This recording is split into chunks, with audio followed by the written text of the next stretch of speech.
Good evening सांगमाने आसतु किसी गोटे new item तैयारी करवा आमे जमी आलू परोटा करती आलू पूर बदल आम मिक्सर पूर यूज कर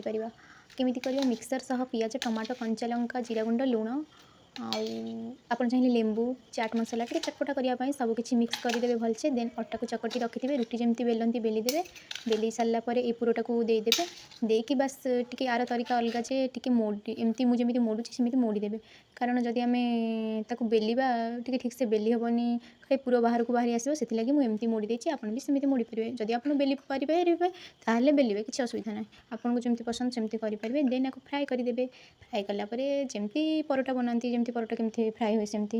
करेंगे कर सारापर खाइबे खाई टेस्ट करके निश्चय कमेंट माध्यम जनइबे आपण मानक केमती लगिला मो न्यू रेसिपी बास मोर तो आज का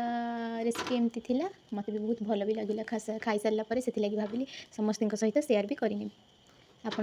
आपण मैंने भी निश्चय ट्राए करूँ आदि आपण भल लगे तो कमेंट माध्यम निश्चय जानवे आपको भी टेस्ट केमी लगे जदि मो रेसिपी आपण भल लगुच ताहले मो चैनल को लाइक सब्सक्राइब करने को आदि भूलें ना रही थैंक यू जय जगन्नाथ बाय बाय।